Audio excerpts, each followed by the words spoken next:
enough of this? Um, Ask the guys here, yeah. Yeah.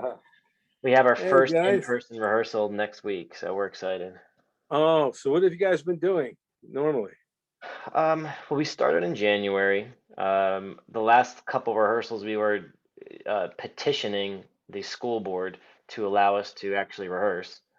Um, so the kids did a really nice letter to administrators and school board, and now they said, "All right, go for it." Okay.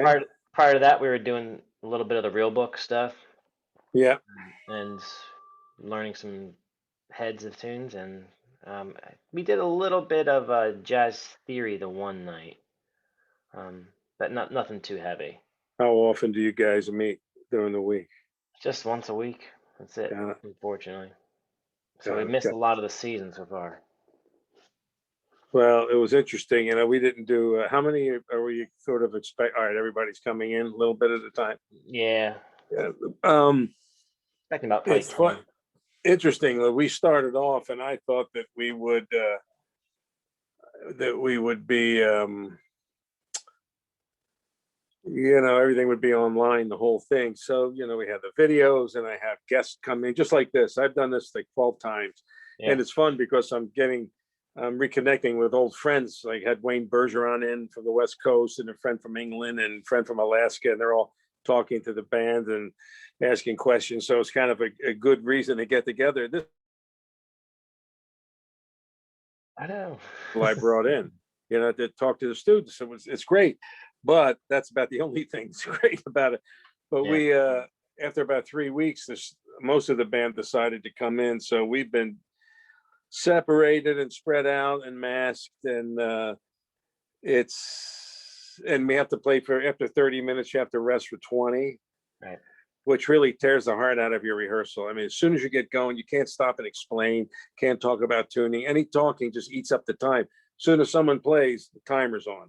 Yeah. So if you stop and say, Thad Jones would do this or Count Basie would do that, it's all out the window. And before you know it, we have to take a break. And so everyone walks outside who's on their phone. Then you come back, have 15 more minutes. So Hmm. woof. So I mean, you do the best you can with it. But we meet 3 times a week, and at the evening rehearsal, we do this. Like we get together and we'll talk about maybe arranging or something for the guys who don't come in, because not everybody can come in. It is a mess. It's kind of we're doing the best we can, and we've actually done some good things. But I'm kind of reluctant to say it's really been great because it's you're doing the best you can with what you have. Right. It's that kind of thing. So that's Mhm. kind of what it is. But the guys are peeling in. How are we doing? All right. Yeah. Aiden, can you Aiden, send message to Preston? Yeah. Nathan Um, Riley, Sam, Will, Ty. Okay, guys, good to see us. Same thing with other Will. We got to get other Will in here, our actual sax player. I can try to get him in here. Yeah, I don't know where he at. Yeah. And I love the private one-on-one lessons, Derek. Good stuff, man. Who pixelates Didn't the you the the, like? the, the How is your like? Was it Distance Jazz Masters? Like, isn't that like a oh, the distance online? program? Yeah. We've had that in place way back. That Right. was Like. in place. That was in place for about 10 years. It goes good. It goes back and forth. It's Originally it was designed for, I don't know if you remember, we used to have John Military. Paston here. Oh yeah, yeah. John Paston here. He was 30-year military guy in the Navy. He used to conduct a concert band in DC. That's like the top gig down there. Hmm. And someone's got a car. Look at that thing. Anyway, um, he wanted an online uh, jazz degree for military because each branch of the military has a big jazz band.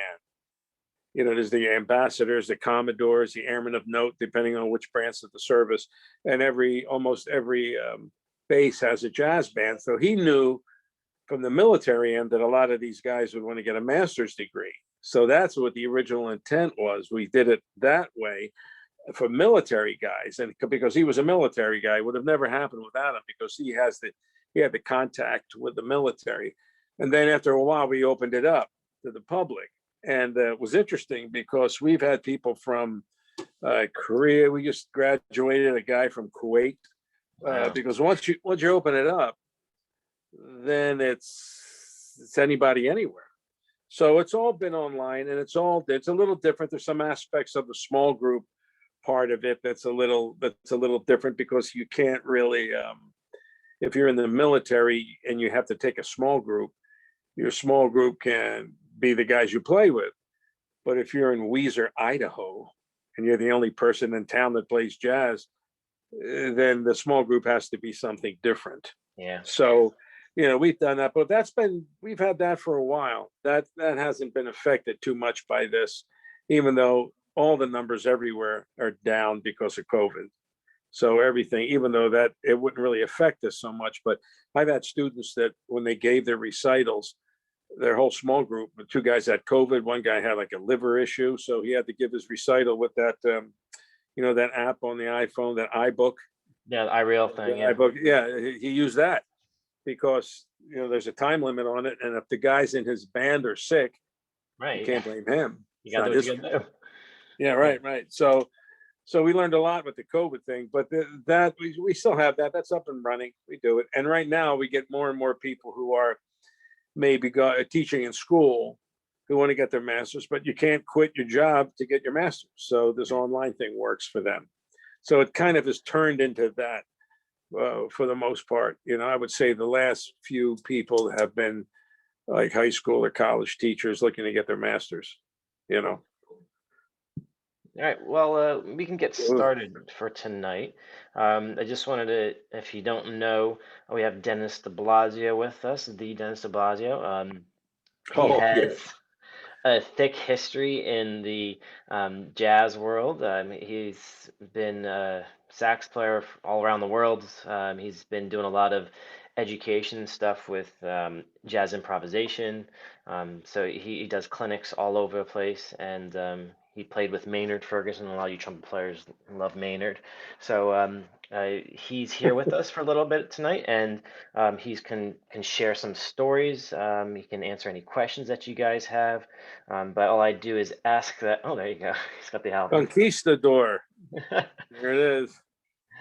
So does anybody have any questions for Denis at all? All right. Well, hey guys, thanks for having me, and it's been fabulous. Yeah, right. And Matt, I want to know how many miles you get to the gallon with that thing, because that's. Yeah, Matt, Will, and Sam, if you guys can get your cameras on. I know Sam said you were recovering from around battle 2 miles scar. a gallon. 2 miles a gallon, right? Well, have to go downhill more. You get better mileage. Yeah, I usually just put it in neutral and try to find mountains. Yeah. Pretty hard in South Jersey here. Yeah, there you go. New vintage. You guys with the things. Okay, so I run the jazz program and the composition program at Rowan, and we could talk about anything. So I'll just give you a quick overview. Whatever.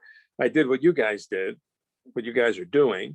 Then I went to graduate school at the university. Well, I went to college at Rowan before they had a jazz degree. I got a composition degree at Rowan. Went to the University of Miami in Florida for master's, and from there, because I was sitting in different places in town, I met some people, and I got the job with Maynard. Now, every one of these little things can be like a 5-hour conversation, so I'm just giving you the headings, right? So I got the job playing with Maynard, and with Maynard's the whole thing. Maynard, we traveled all over, played in every state in the country, played in Thailand, played in London, traveled everywhere, recorded. I started to write for him because when I went to Miami for graduate school, I went for writing, arranging, composition. And when I got the job with Maynard, I was able, I had some idea how to write. So I wrote for him. And then once he records a tune, then a publisher wants to publish it. So then I started to meet publishers, and I got some things published, and I was getting a lot of things published. And I was on Maynard's band on and off for about 5 years. And that's a whole other, boom, that's a whole bunch of stuff right there. So when I got off the band, I started doing a lot of clinics all over the country. I was going to move to New York, but I got a call to go to Tacoma, Washington and do a clinic, which is out by Seattle, is the other side of the world. And then somebody saw me there, and then they booked me in 2 weeks for another clinic and another. So I was flying all over the country doing, like, being a guest soloist and doing clinics and performing with different schools. And because when I got off the Maynard's band, I was able to do that. And that became so busy for me that it wasn't worth moving to New York, because if you move to New York or LA or any city, you have to be there. You have to like be there to break in. If you're not there and they call you, nobody calls you. So until I was going to be in one place for a while, it didn't make sense. So I wound up like maybe out of 12 weekends, 11 weekends, I was flying somewhere, doing a concert somewhere.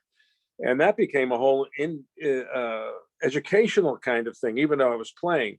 In the meantime, I was still recording with my own groups. I was still playing and playing a lot around this area.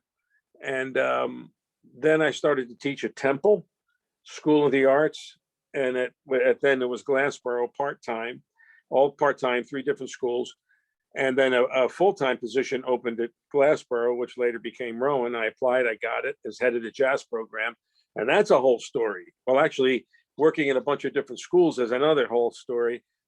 Then when I got the job at Rowan, that's a whole thing, being in charge of the jazz program and what teaching entails and running a festival. I've run, I think when I got there, it was Rowan's 27th festival. And the last one we just had was its 50th. So I've been running festivals and doing concerts, and I do the jazz band. And the fellow who, meanwhile, I'm still traveling around the country, going to Alaska, going all over the place, doing concerts, Sweden, Italy, England, and a lot of time in Australia. And so I'm going all over the place, performing and doing clinics. And then while I'm still teaching at Rowan, and let's see, yeah, and then the fellow who was head of the composition program retired. And because I wrote and I arranged, they weren't ready to hire. They needed to hire some other people first, like a concert band director and stuff like that. So they asked, I sort of volunteered and said, look, I'll do the composition program also, like be in charge of composition and jazz until you guys are ready to find like a composer who wants to do it. So I've been doing that for about maybe 10 years. So it's all, and I've been doing that and it's great. I love it. So I've been doing that. Maybe I've been there full time, maybe 28 years full time, but maybe teaching about 32. Have a lot of books published, just had a couple other things published for saxophone, some saxophone etudes. So I work with publishers. I've been doing recordings. I travel with Maynard. I go around, do a lot of teaching, do a lot of playing. And at Rowan, I'm giving like the one-on-one lessons. Today I had about 3 one-on-one lessons and a jazz band rehearsal, which I went in for. So there's a lot. And if you look at all of those things as like headings, you know, there's tons of stories under each heading. So I figured, let me tell you that. And maybe some of you guys are interested in the business, or some of you guys are interested in going to college for it, or maybe some of you guys are interested in improvisation or jazz or arranging or composition, or just like, you know, road stories or whatever. Some of you guys are Maynard fans. There's a lot of stuff on YouTube. I mean, YouTube has become the whole thing. You know, YouTube is like, yeah, I mean, you know, forget CDs, those are over. And YouTube is a whole thing too, in and of itself, in terms of people aren't getting paid for a lot of that. But that's just the businesses. The music business is a little tricky. But anyway, so there you have it. So any question is good. I've done a lot of these kinds of things. I just did a thing with DePaul University on Tuesday. A buddy of mine who plays trumpet, who was had me in as a guest. So, you know, this is actually, like I said, and I kind of say this, I don't want to say reluctantly, but I'm careful how I say it. This is one of the good things that have come out of Zoom, that you can have people stop in from anywhere and it's not an issue to talk. This is great. I mean, to be able to come, I'm so happy you guys will let me come and talk to you, crying out loud, and we're just sitting around.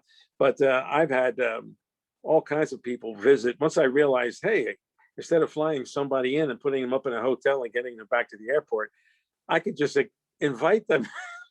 Yeah. It's a lot easier. So I've been doing a lot of this, and I have more people coming in too. So I made a whole list of all my buddies who I'm going to like reacquaint myself with and have them visit. And we do this a lot.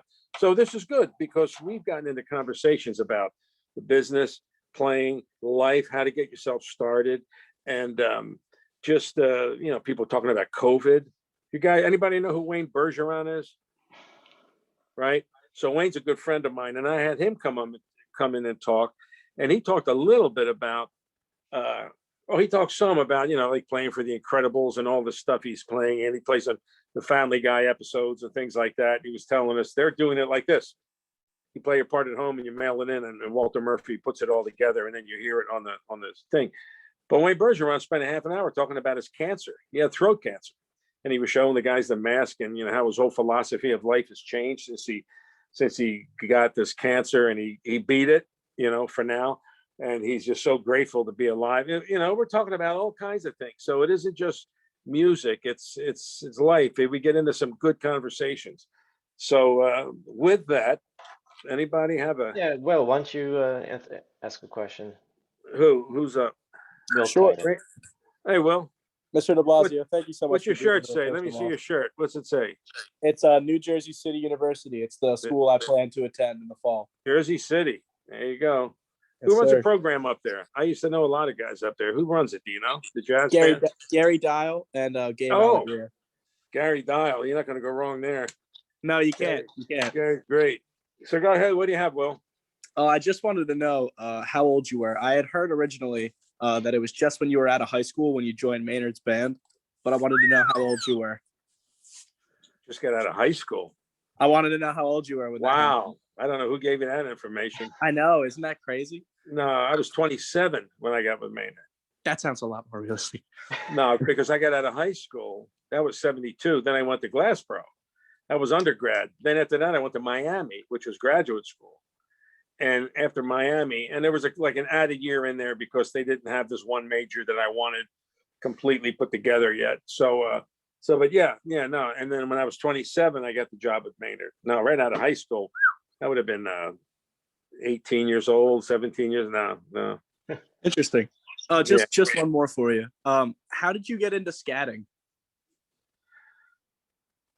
Oh, that's a pretty good question. I don't think I kind of got into it. I think I was just scatting along. To me, when I saw people scat, I saw people scat who scatted great. And a lot of guys who play great, especially the older guys, they could scat great because what they're scatting is what they're working on, like what they play. So I heard Dizzy Gillespie scat. I heard James Moody scat. Then I heard Clark Terry scat. He does this thing called mumbling where he's hang on with your bambo. Mumbles And is I heard awesome. it, yeah. And every time I saw these guys scat, to me, that was just fun. I just saw it as fun, man. It was like a toy. Jazz was a toy where the better you got with it, the more fun you had, And to me, I love the guys that were like sort of happy like that. And I saw a lot of them. Saw Cannonball, saw Clark, played with Clark. And so I always heard guys scat. So I would always buy the recordings, listen to them. And just like anything else that you would listen to and copy, you would copy a scat thing. Ella Fitzgerald saw Ella. She scatted. It was great. And then, I could just go on and on. But I listened to a lot of scat singers. In fact, when we had some vocalists who were interested in, I made a collection of recordings of different scatters because people scat different.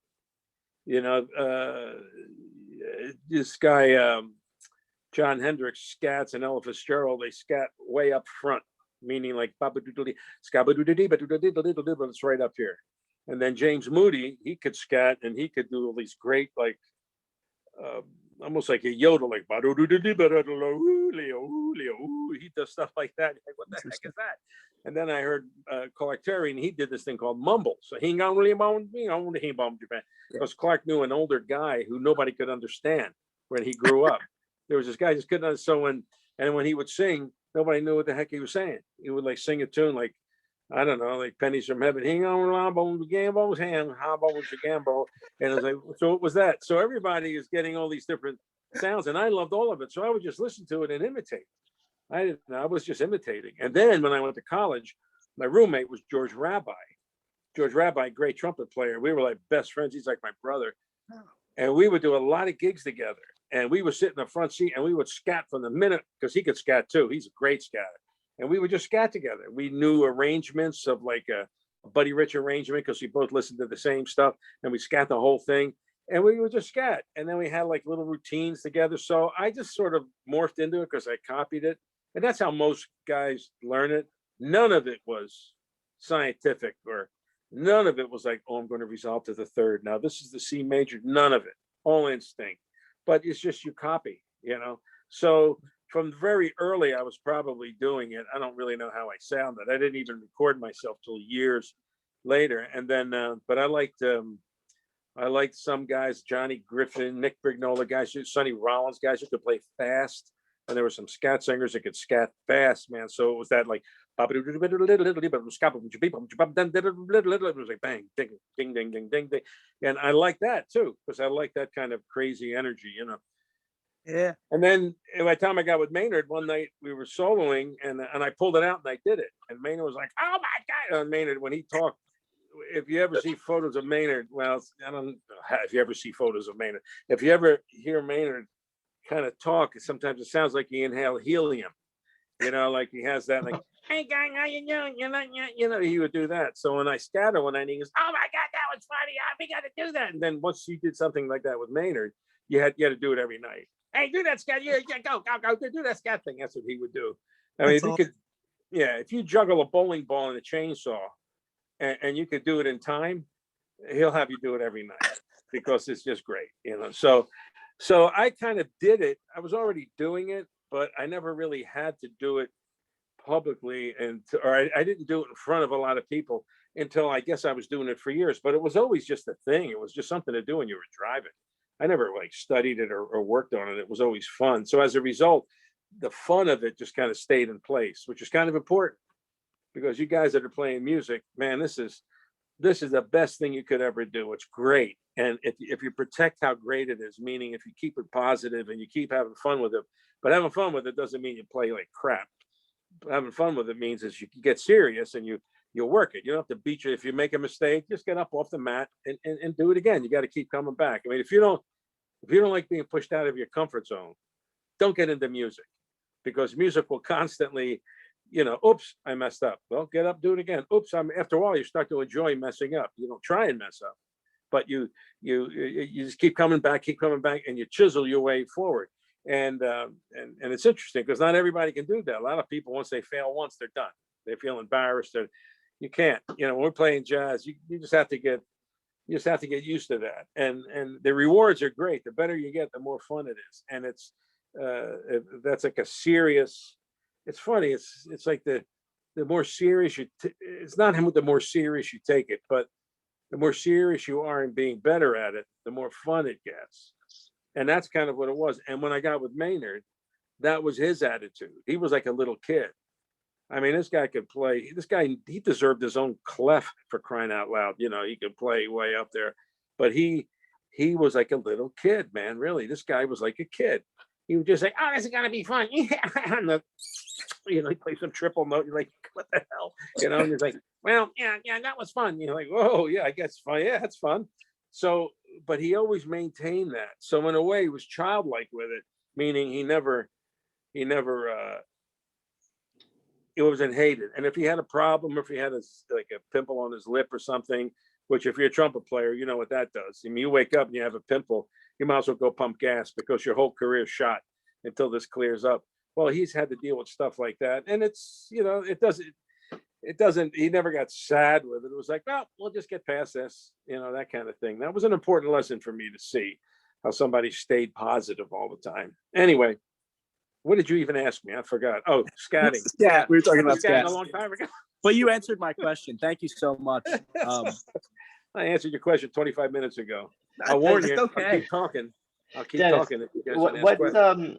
What advice do you have? I know that there's like Ty, he's gonna hopefully go to school next year for composition. Matthew Whitcomb, the guy with the car, he's gonna go to school next year for music education. Okay. Will Kiter, the one just asked you the question, he's going for. Are you doing performance, Will? Is that what it is, or Will Kiter? Are you doing performance next year? Yes, Mr. Halley, I am.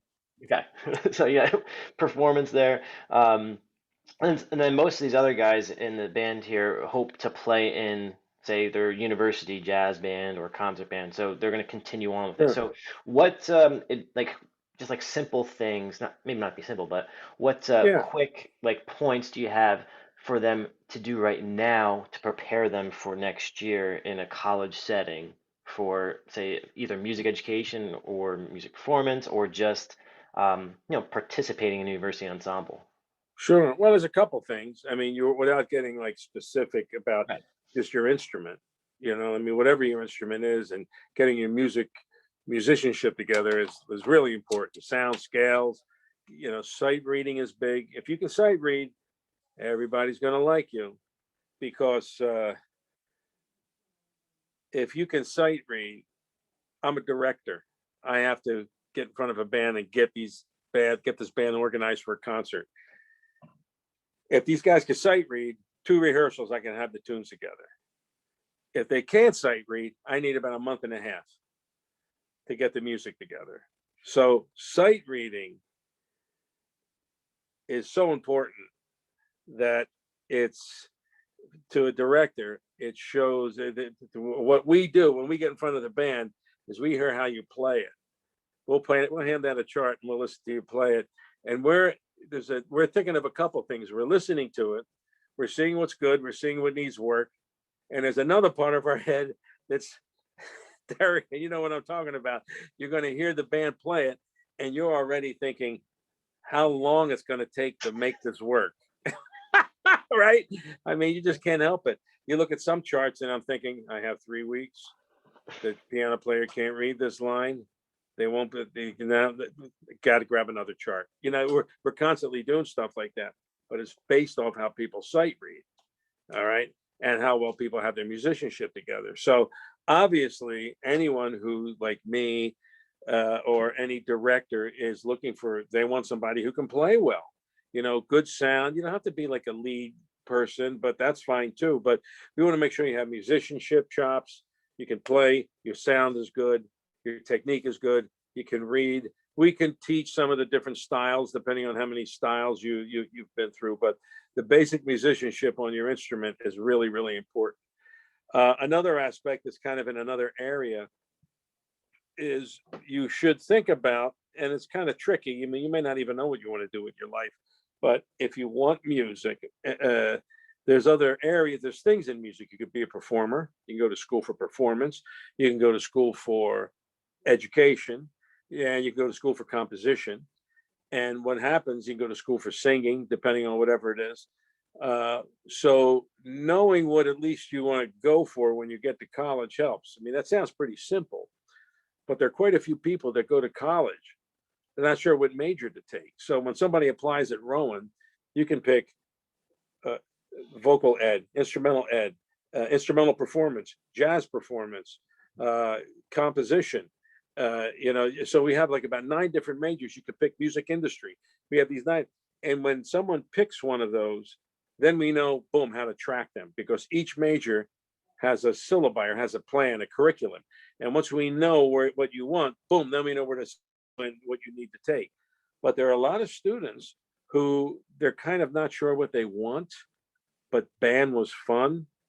They went to Myrtle Beach, who went to Disney, and now high school's over. Now I'm going to college.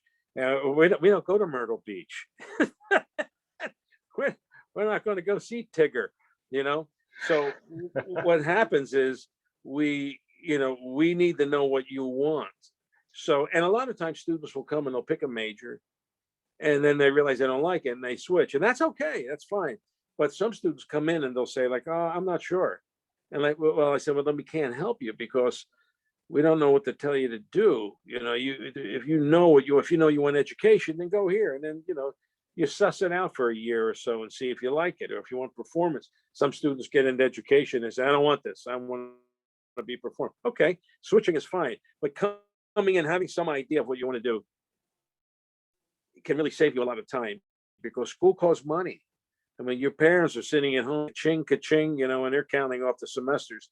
And it's costing somebody a lot of money, and you don't want to waste it. So having at least an idea, knowing that if you change your mind, that's fine too. But some people actually come in and they're not sure. So they don't pick a major. So we don't know where to put them. So, and they just wind up just taking classes, how to make a basket or astronomy. They're just taking whatever. And until they decide that, they want to lock into something.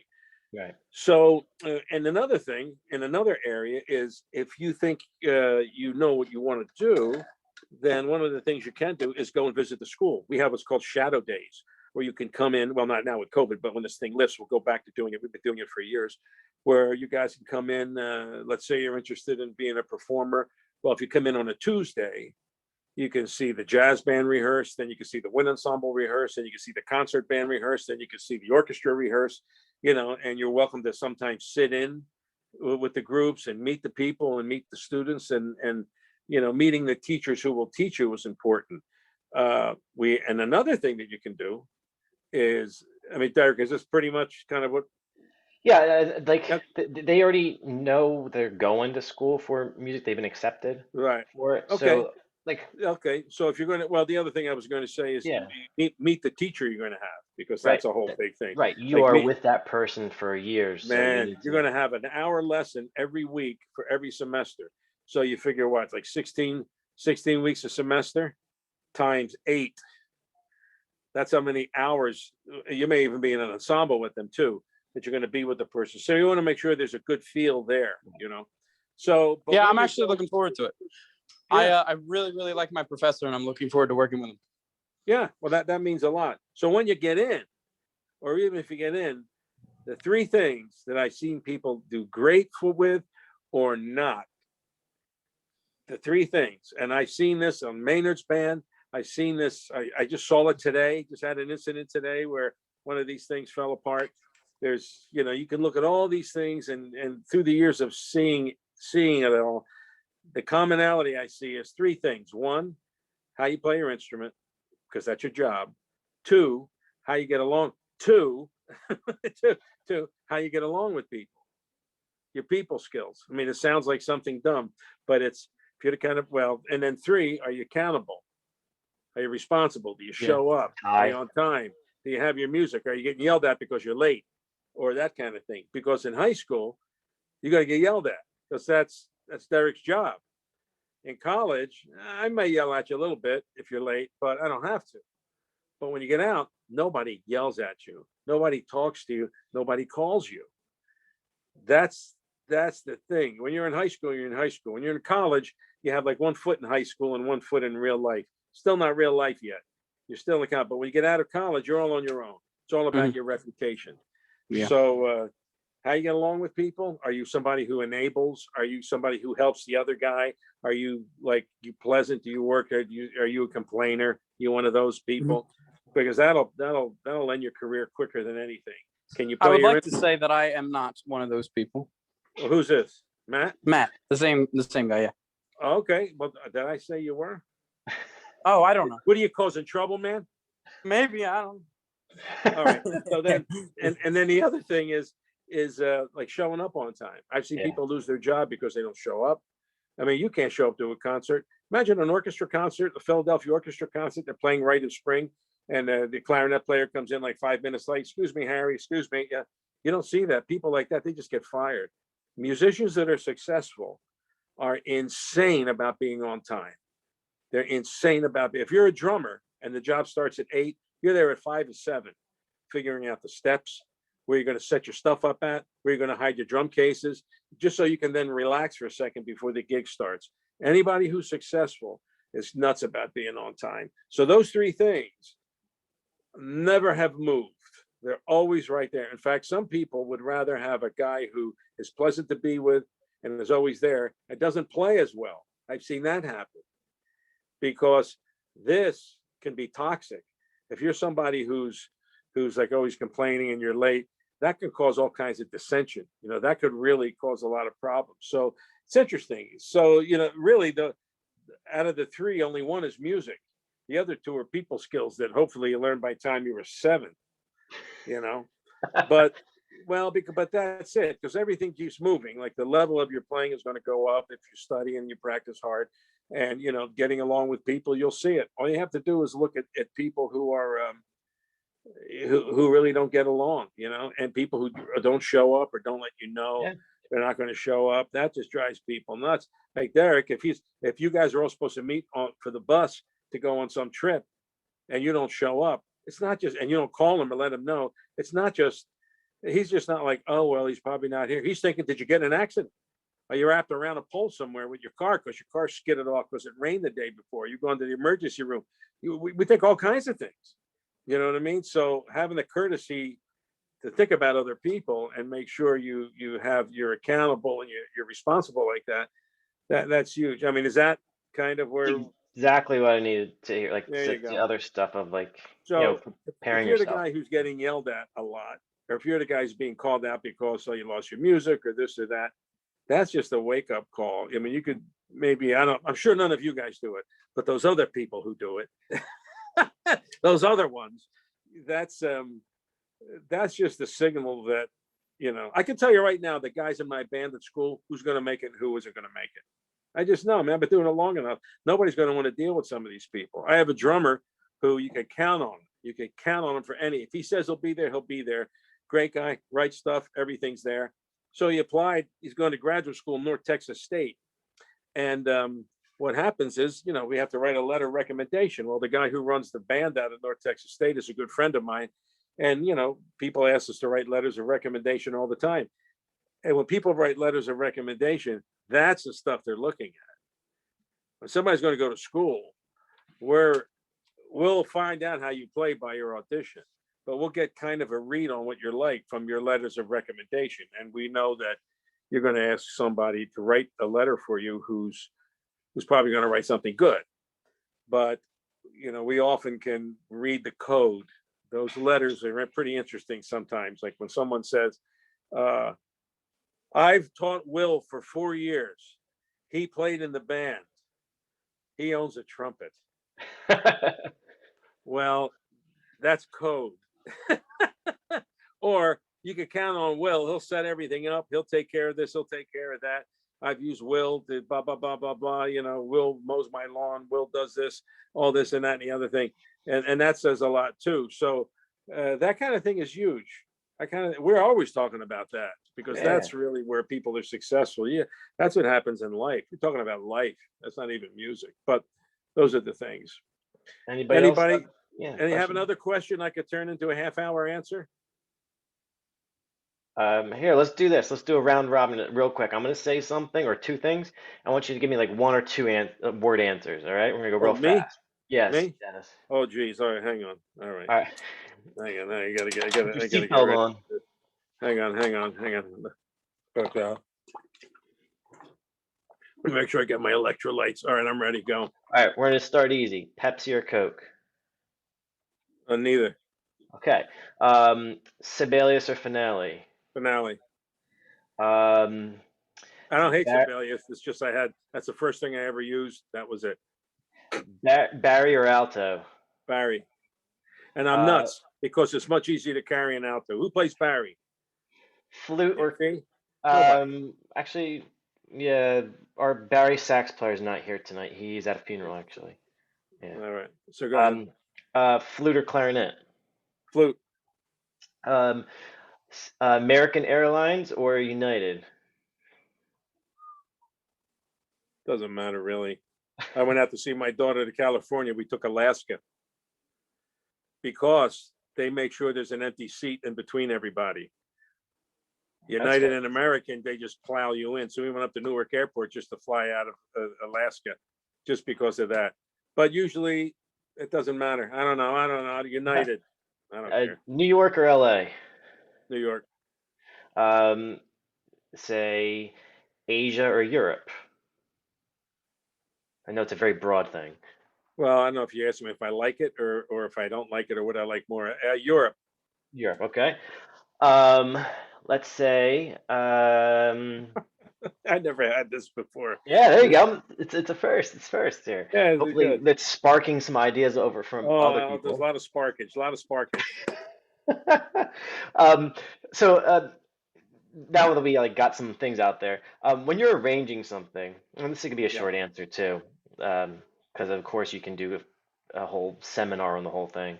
When you're arranging something, what's your process of do you always do stuff and listen by ear? Do you go off of a score? Do you sit on a piano? How do you sit down and just arrange something to say for a big band that you've heard in other genres? Well, it comes at different ways. And when I went to Miami for graduate school, man, they were great teachers. That's where I really first encountered great teachers. I mean, people who taught as good as like Maynard would play trumpet.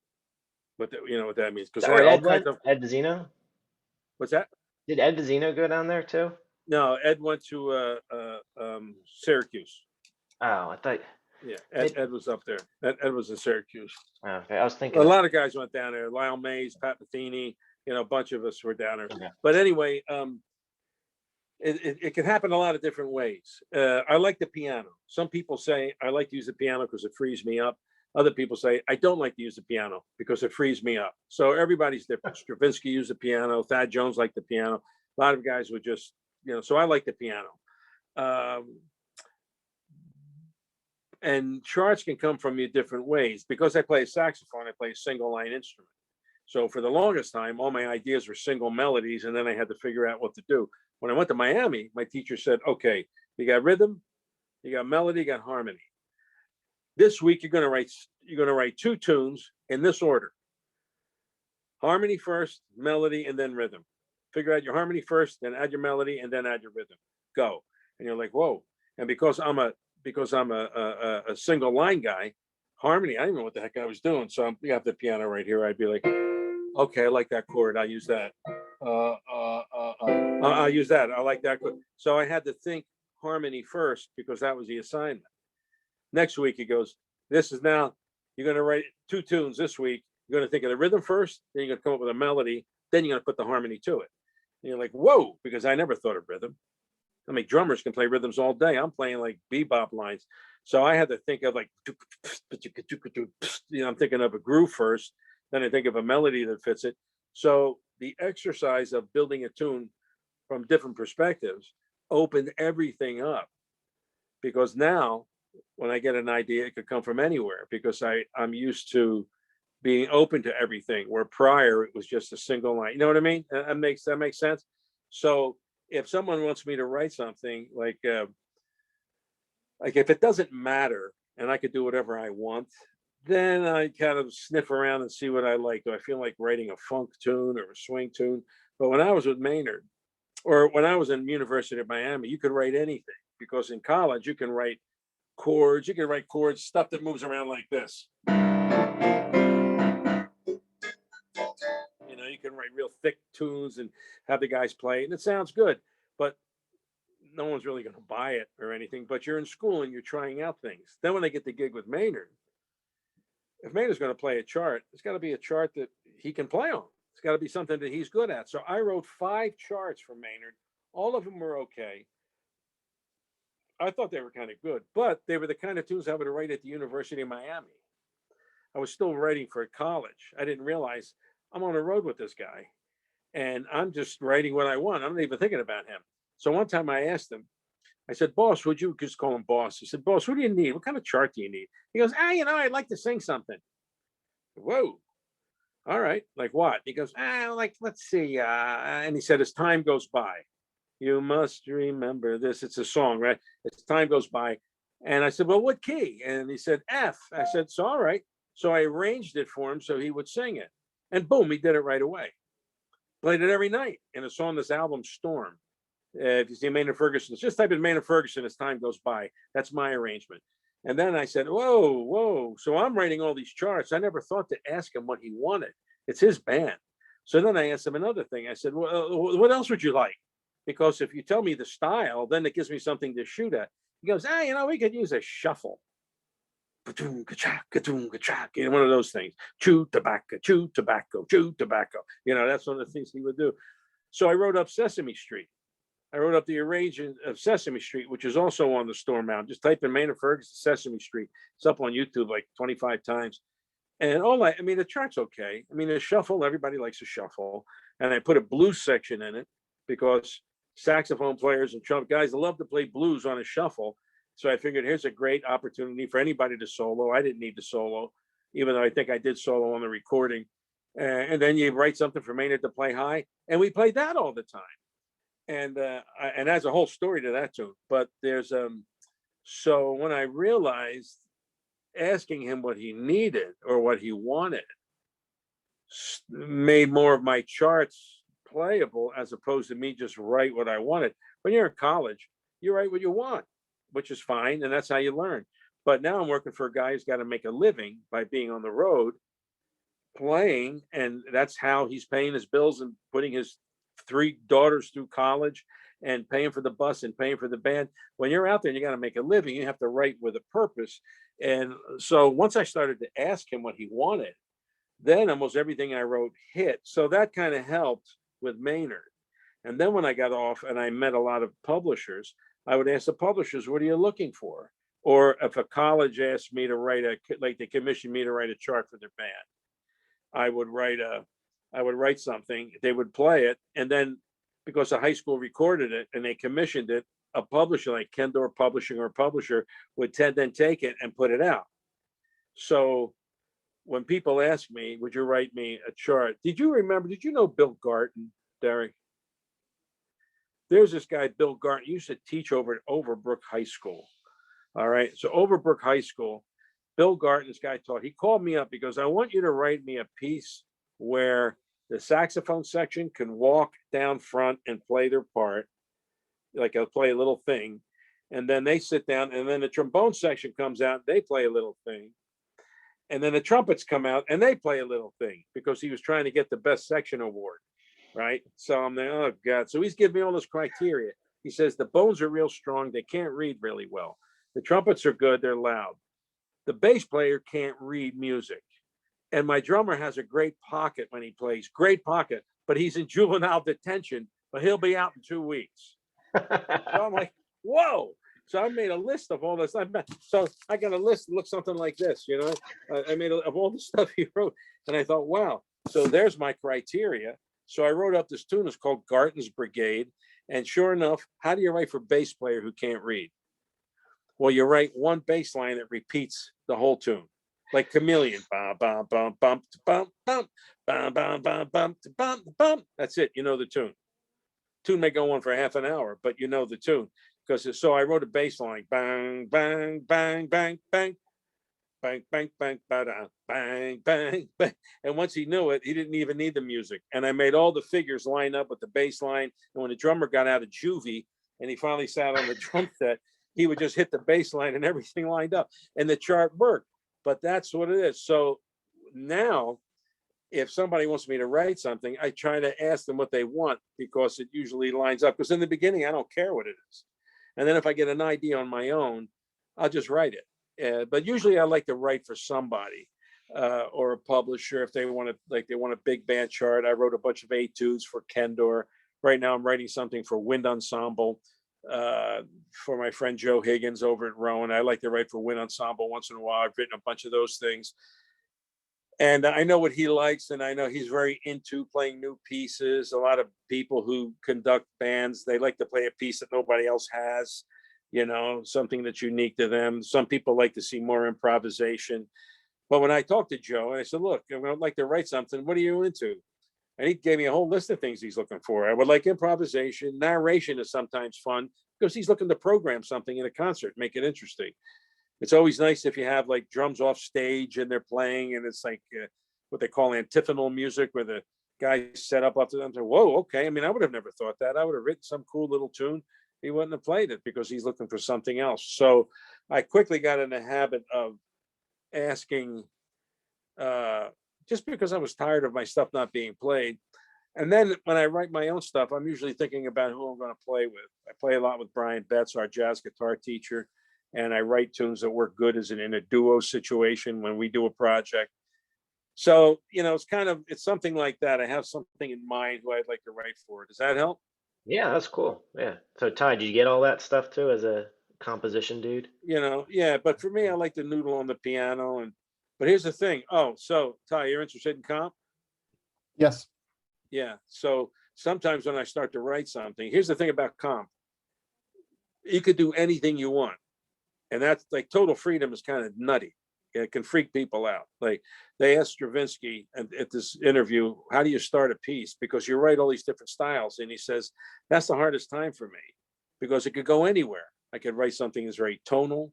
I could write something that's atonal. I could write something that's very active. I could write something that's lyrical. If I could write whatever I want, because I don't know what to do. I'm like a dog sniffing around a hill. I mean, I don't even know what I'm sniffing for. So he says, he likes to get on the piano and just, like noodle around. He was a piano. He liked to noodle on piano. He just kind of improvised. And as soon as he found himself hovering around some kind of idea that didn't wander, could be anything. As soon as he felt himself there, boom, he puts a fence around it. And he says, I'm staying right there and I'm going to develop that. But before he gets to there, he's just sniffing around. So without somebody telling you, hey, I need a fast song or a Latin song, if you're doing it on your own, you have to almost, that's the first stage, is to sniff. You sniff around and see what you come up with. And then when you come up with something, the second stage is to recognize that, kind of hold it. And the third stage is get in there and develop it. Otherwise, you can keep searching. You ever write something, it just keeps becoming something else, and it becomes something else. And yeah, it's going to keep becoming something else until you kind of lock it in place. So there's stages of composition, where the first stage is you don't know what you're doing. Second stage is I may do this. Third stage is develop it. And sometimes when you develop it, you realize, I don't like this. I don't like this. I'm going to sniff again, and or I like a part of what I did, which changes it. You have to be flexible to let it lead you.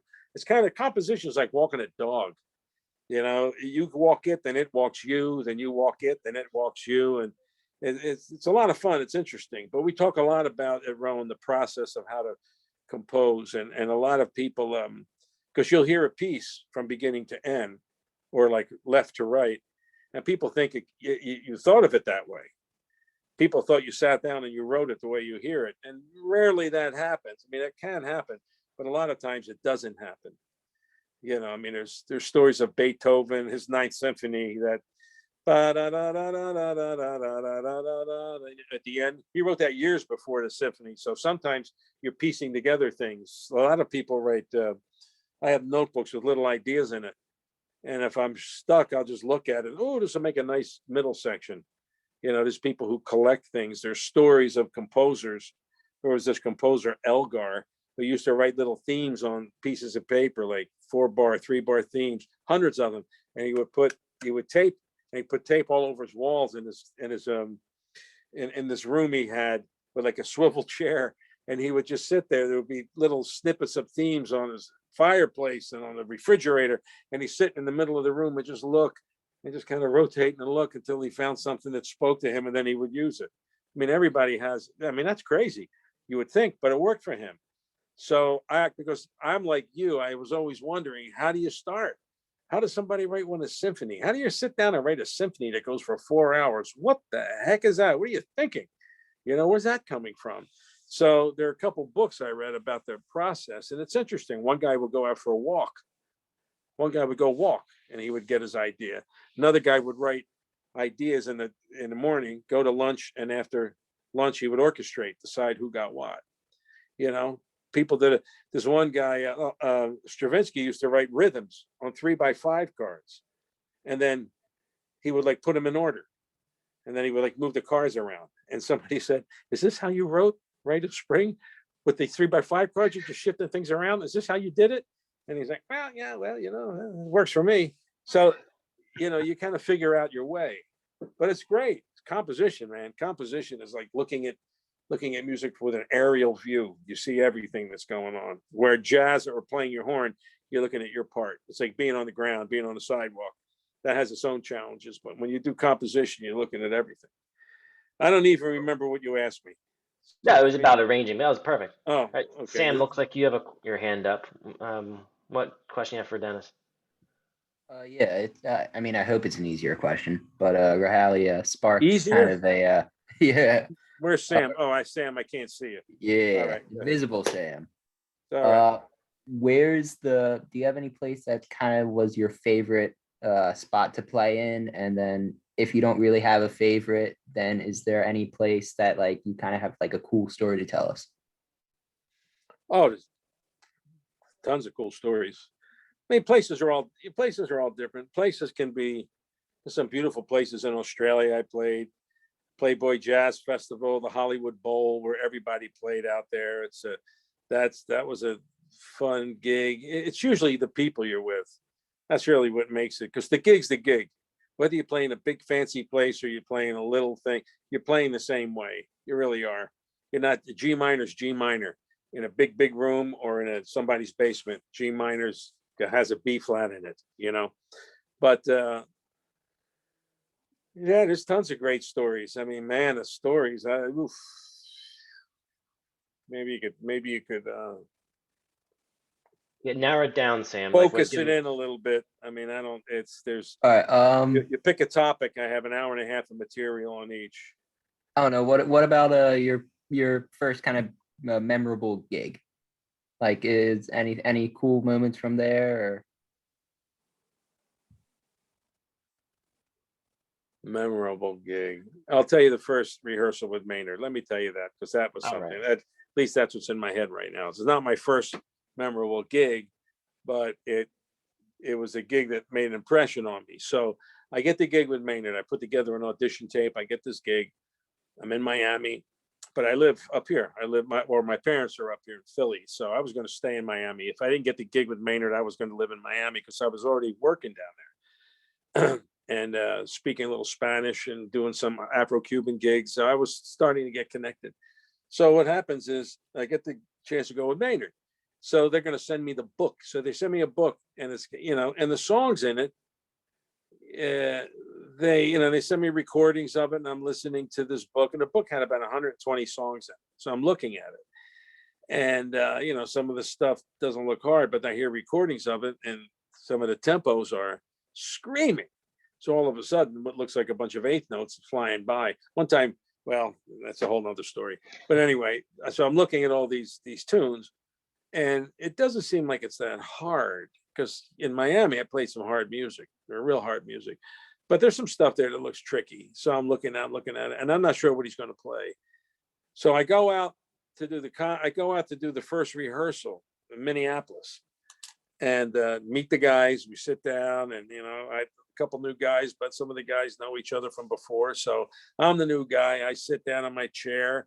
I'm looking at the music, and I'm thinking, well, the opening is this tune called Blue Bird Land, and it goes like this. Here's your tempo, and it goes bop boo da, bop boo da, bop boo da, boo boo ba doo da, ow ow. 3, 4, bo bo ba doo da da. So I'm looking at this, and I'm thinking, wow, that's pretty easy. I could play that, because I'm thinking, all right, it's just the rhythm. So here I'm thinking that hard means, I don't know, fast or technical, or I don't know what I mean. So I'm sitting there because I'm waiting for the moment where I realize this band is heavy, and it's not just a great college band. This is like Maynard Ferguson's band, or like Buddy Rich's band, or Count Basie's band, or Duke Ellington's band. These are like famous, world famous bands.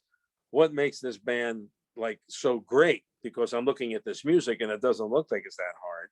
So then Maynard walks in the room. We were in a hotel, like one of the ballrooms in a hotel, and we're rehearsing. So Maynard walks in, and I'm looking at him, and I can hear him talking. He's laughing it up. So I goes, all right, guys, let's play this thing. So they count it off, and it's like G blues. So it's like this.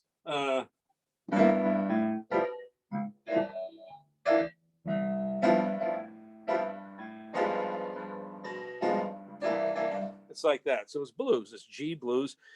I'm like, this is nothing. I'm thinking, I'm sitting there, and I'm just thinking, okay, so far so good. Haven't played anything. So we come in, bop, boo, da, bop, and I'm playing. It's okay. And Maynard. So I'm sitting here. The alto player's next to me. Tenor player's next to them, and then it's Maynard. 3 saxes. That's all he had. 3 saxes, 2 bones, 4 trumpets. He had like a small kind of band.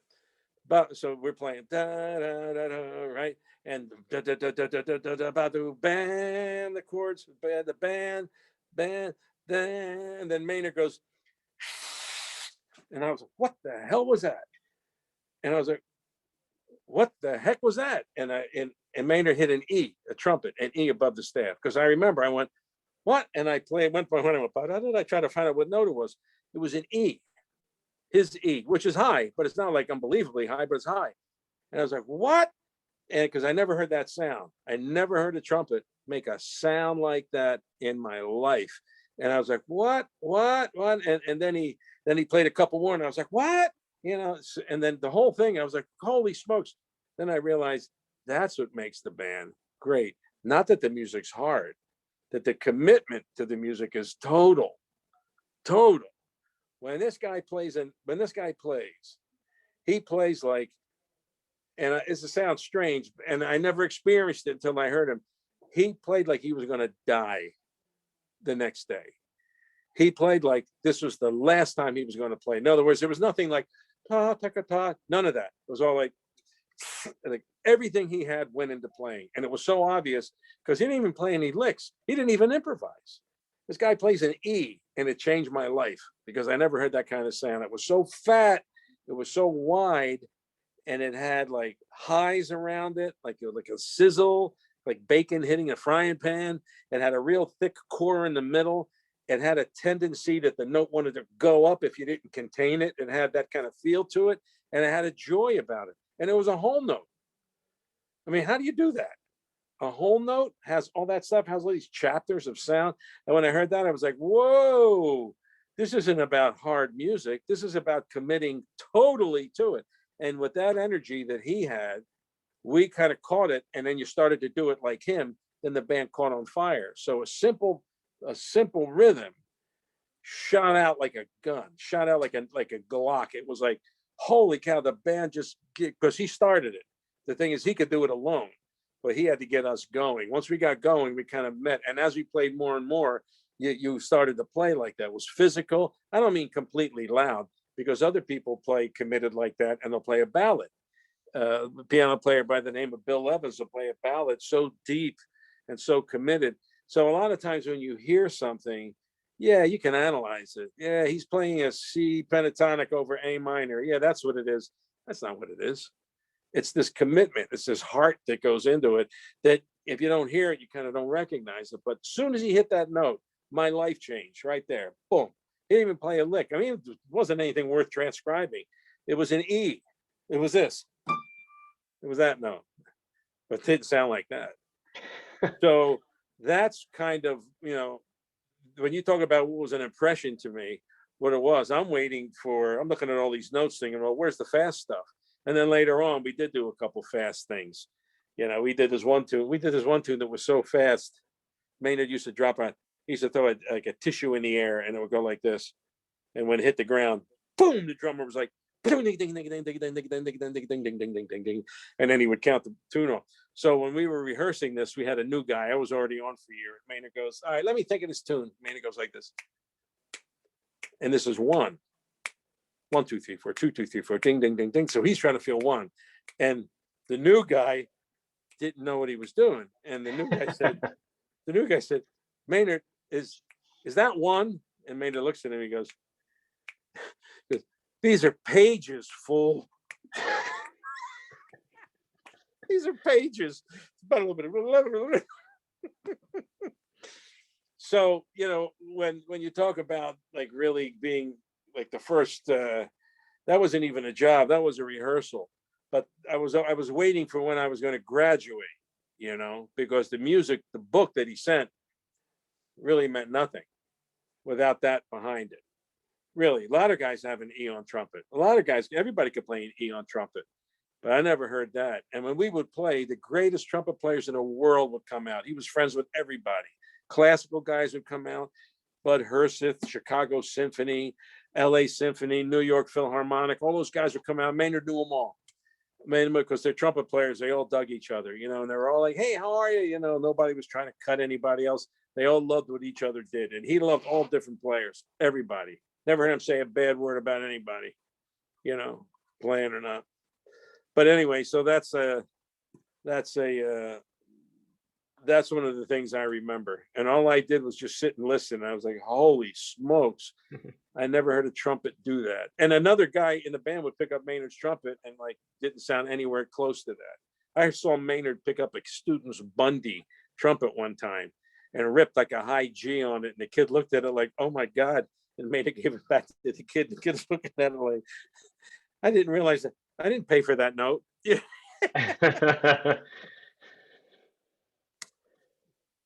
So, Will, did you have another question, Mulcater? is this okay? Is this what you guys want to talk about? Yeah. Is this doing it for you? Okay. Been great. Yeah. So who else? Yeah. Anybody have anything? Yeah, if But, you don't mind, I'd like to ask another question. Who's well, okay. Go ahead. I just wanted to know why you stopped uploading YouTube videos, because I checked out some of your improvisational technique videos and they were really cool. Oh, well, thanks. Well, I did 3 types of videos. The first, when Maynard died, I posted stories about Maynard, right? I think there's a lot of stories because there was a website that was up there and I wrote a lot of stories out, but somehow that website went away. And then this Maynardology Facebook thing came up. But I just figured, let me just tell the stories. So I started to tell the Maynard stories, the ones I thought I could tell. I may have 2 or 3 more that I may post, but I'm not into. I started to post before I understood how any of this social media worked. I'm not. I don't necessarily have to keep posting. Like I don't feel I need to feed this social media thing because I'm putting up when I want to, and then when I'm done, I'm done. And people can enjoy it, and that's it. But I'm not going to like make up stuff, and I don't want to put up stuff that's crap. Because if you start getting involved in posting and it's and you kind of run out of stuff to say, then you start putting up stuff that's so what happened is I told a lot of Maynard stories then and other stories, some other things, all stuff that happened or stuff that Maynard told me. And but I think I may have even started by, because I do a lot of clinics. Well, people always ask about how do you get started improvising? And one way is like how to solo on one scale, because if you solo on one chord or one scale, you don't have to think about a lot of stuff. If you don't have to think about what's coming up, like what chord's coming up, you could focus on the chord you're on. So when I teach improv, we just play one chord forever, and we talk about shapes, talk about ways to get through it, because you want to create. You got to get to creating so you know what's going on. If you're worrying about chords, all you're doing is trying to agree with the harmony. But if you learn the scale that fits the chord, then we can do a million things with it. You can add other notes, you can add chromatics, you can pentatonics. It goes on and on. So I think because I did some of those clinics so often, I started to put them up on YouTube. Like I think the solo on one scale, my daughter called. She says, "Dad, you got over 100,000 hits on this thing." And I was like, "All right, well, cool. It doesn't matter. I got to pick up after the cats. It doesn't matter. I'm kind of like, But anyway, somebody asked me about singing in the flute because I did that. This thing. There you go. All my instruments are right off the side. So like this thing with when you're going.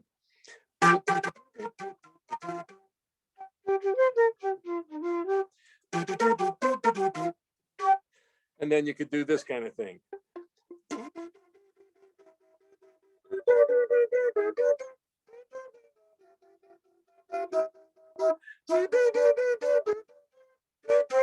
Where you have 2 different lines going, that kind of thing. So, and this. So I would do that a lot with flute. And then right away, the flute players are like, how do you do that? How do you do that? How do you do that? So I put a YouTube clip on how you do it because I'm tired of explaining. Because now I can say, go to YouTube and type my name in, and it talks about how to sing in the flute. So I started doing that. And what I did is I put in like all these like little lessons about, there's a thing on scat singing. If you type my name in, then DiBlasio on scat singing. I did a clip on scat singing. And maybe I did about 30 educational kind of things until I think I may have gotten to the point where I started to post like what books are good, jazz texts, like this Patterns for Jazz, a great book. I talk about this, and I post about the books I know. I don't cover everything. I just cover what I know. So I put up stories about Maynard. I put up like improv stuff, and then I put up like jazz texts, jazz resources that I know have worked for me, because I certainly don't know everything, and there's more and more coming out. And I kind of capped out, I think. And but I'm getting an idea of I think I maybe in the summer when this thing sort of cools out a little bit, I'm starting to feel like I might put up some stuff like jazz improv devices, like how to work a blues scale, 10 minutes, something about, and how to do it. Right now, because of COVID, everyone and their mother's posting stuff. Everybody's putting stuff up there.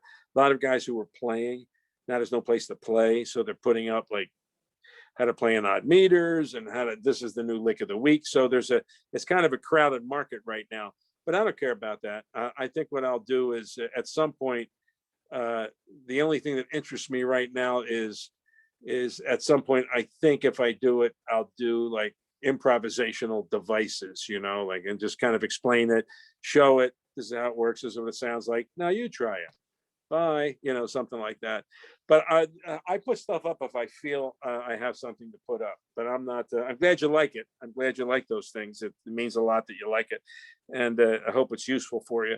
But and I also think school may have started and stuff got busy, so I just didn't do it. But I don't have a need to continue to just keep feeding that thing, because that's really what it is. If you don't keep feeding it, you kind of get pushed off it. So I really use it for my teaching.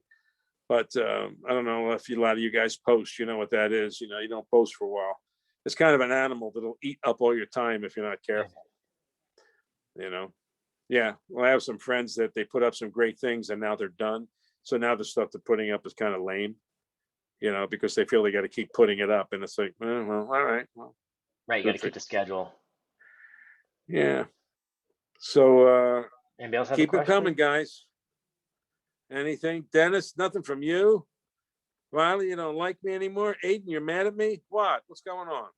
So how about this? Why don't you put, you mentioned about like some of your favorites, or not your favorite, but it's great to play with really good buddies that you get along with and all that stuff. So what are your like, top, I would say it's really hard to narrow it down because if you play with so many people over the years, but who are like some of your top, say, alto players? Who's your top bassist that you love playing with? Who's your top trumpet? Like, oh, wow.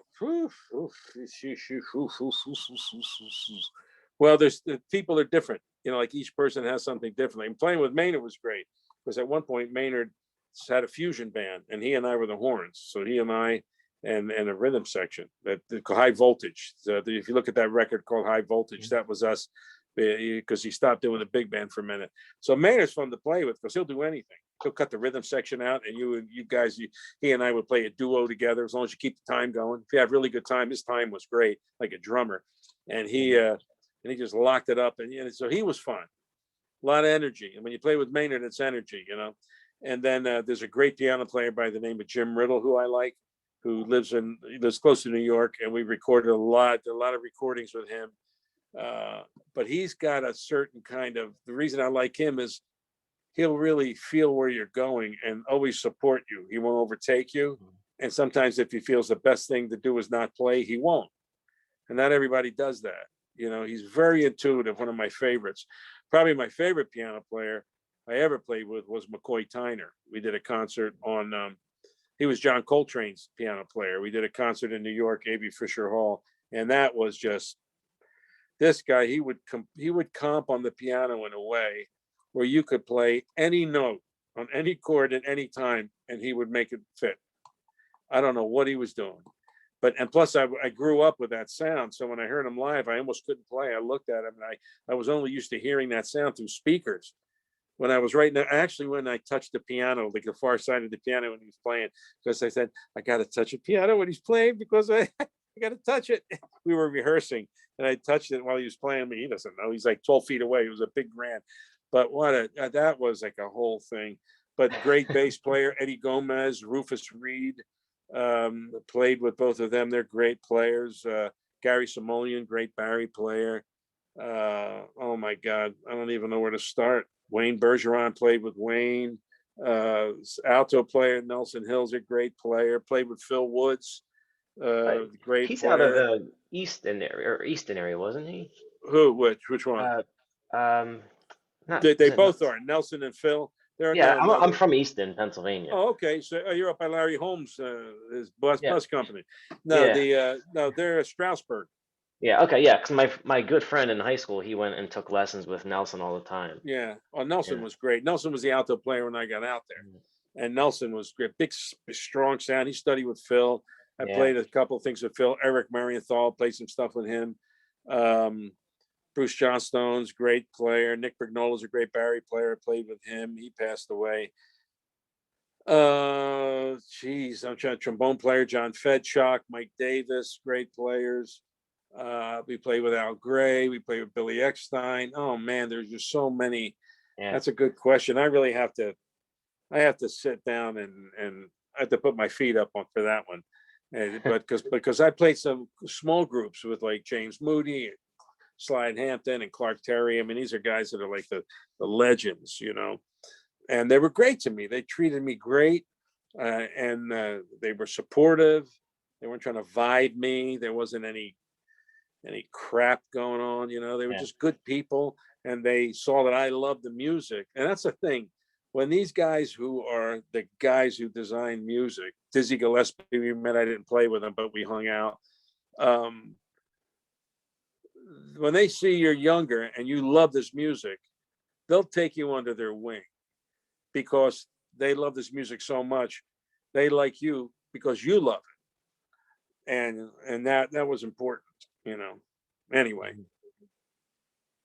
Anybody else That's got a lot questions? of names. Great names, yeah.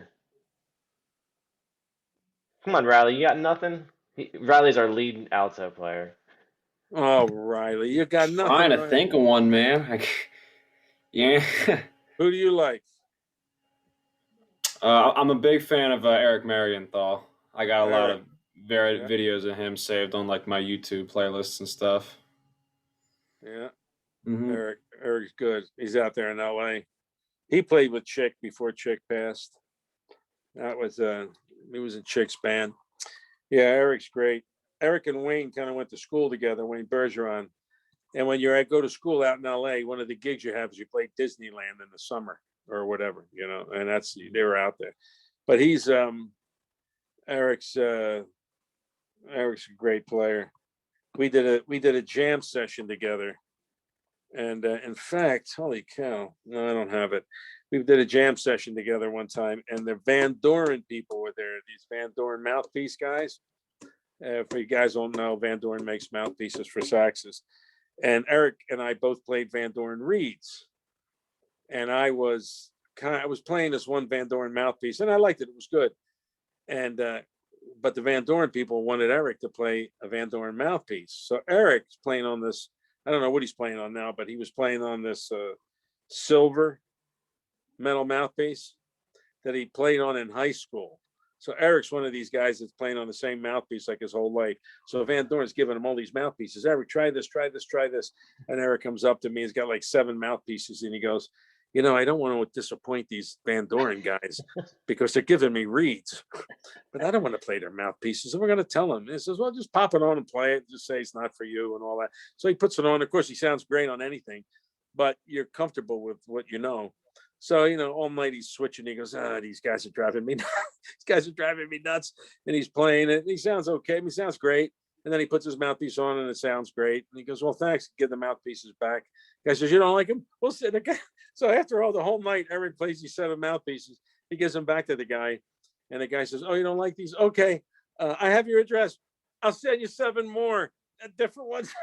And Eric is like, oh, jeez. You know, he was hoping he'd be out of it. So anyway, I think he eventually won that war because he just said no, you know, but he's a great player. Great player.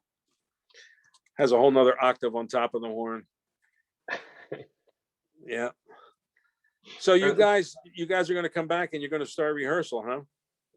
Yeah, next week's our first time we'll be able to rehearse in person. Actually, we started today a little bit for the very, very first time playing in school during like our regular band class.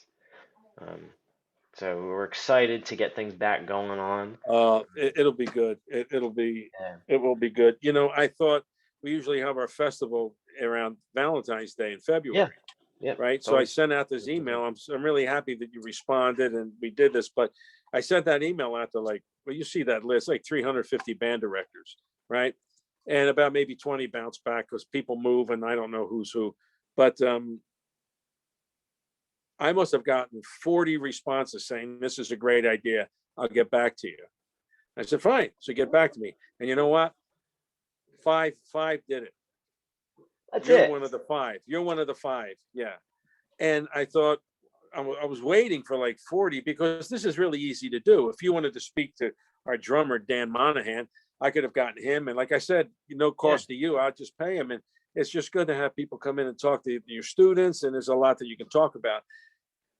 But when it came to actually, let's do this, it went from 350 to 40 responses to only 5. And I thought, what the heck's going on? So I talked to Earl Phillips up there in Yes. Cherokee. Mhm. And I said, look, because Earl filled in for me one night for jazz band. And I said, look, I'll be happy to come and talk to your kids. He goes, nah. He goes, my guys aren't ready for prime time yet. I said, well, I don't have to hear anybody play. Most of these are just like talks about the business and life and all that. And he goes, no, we're not even there. I said, really? I said, well, what's going on? Because he has a great program. He has like arranging and jazz every day schedule. His program's been like decimated, like decimated. He goes, we had a couple classes. They don't even exist. The numbers are down. So what I'm finding out, Derek, is a lot of guys don't even have like what you have. Don't even have the guys meeting, or maybe just a few guys meet. So it kind of turned into it was like more of a dire situation than I thought, because I thought everybody would maybe still meet and we could do a hang and it would be this. But a lot of guys aren't even running it.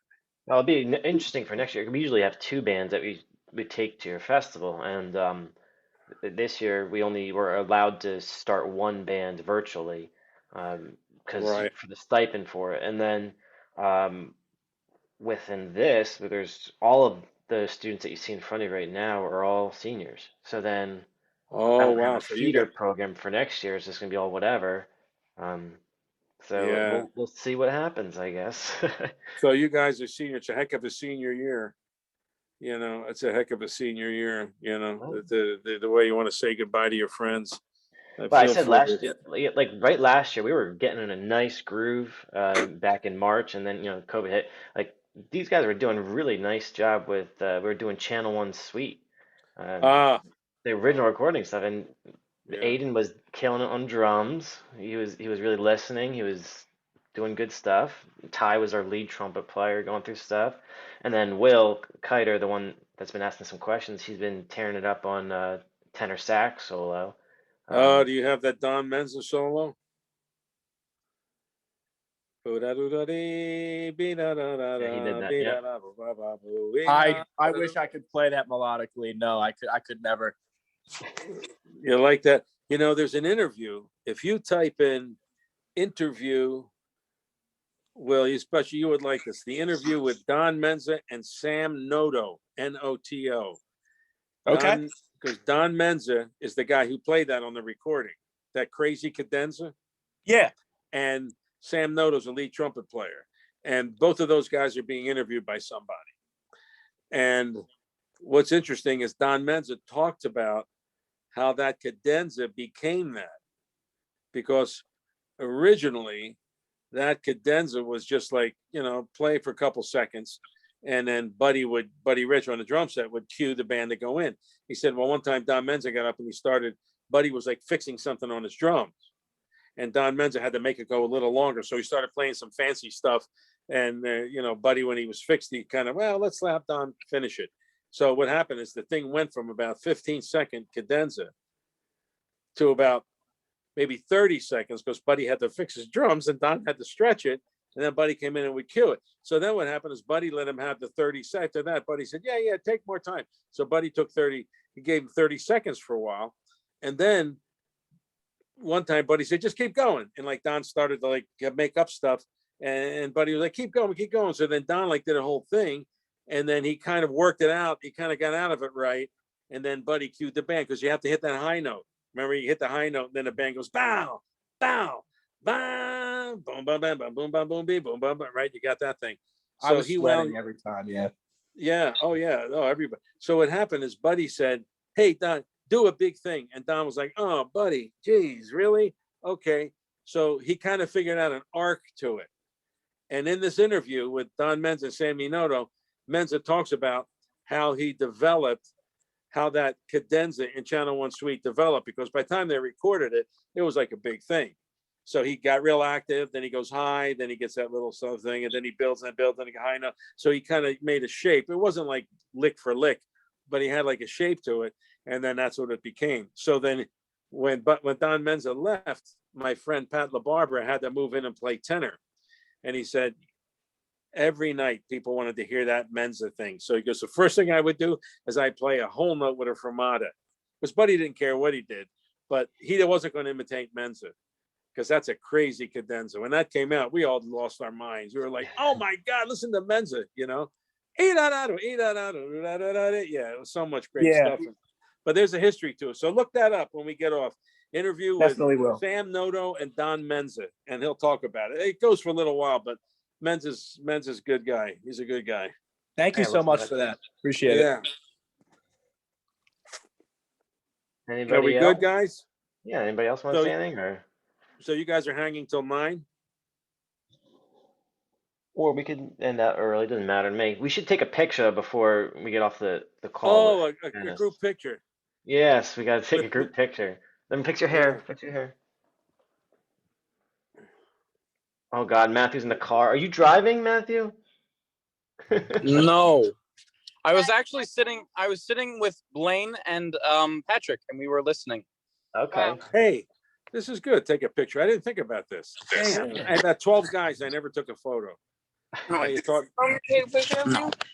taught me something, Derek. This is good. All right, so ready? 1, 2, 3, cheese. Boom. Cool, got it. Well, all right, guys. If you don't have any other questions, Yeah, thanks a lot. Thank you Anytime, so Derek, much. Thank you. anytime you want me to turn an answer into an hour-long conversation, I'm your guy. Love a- it. Have a great rest of your year. When are you guys finished up? You're going to start playing, and now you're going to, you're going to have like 2 months and that's it? I guess there's no real like end game to it. I guess until technically graduation.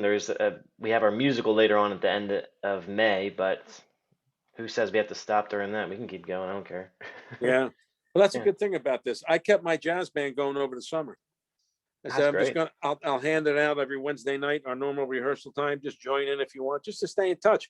Guys want Yeah. to stay in touch, but I tell you, the weather was going to be beautiful today. Weather was great. And if Yeah. the weather's nice, then we're able to hang a little bit more. It'll be good. Yeah. Well, all right, guys. Derek, thanks so much, man. Thank you. Thank you. Have a great rest of your semester as well. Okay. You guys have a great year. Anytime. Thank you very much. Love to Thank have you Take so care, much. guys. Have a good Thank one. you. Thank you a Thank lot. you. very much. I Thank you appreciate so much. it. So thanks, guys, for paying attention during the call. And I know it's kind of hard when you have somebody like you don't know in front of you and just with a mind that obviously keeps going and going and going. But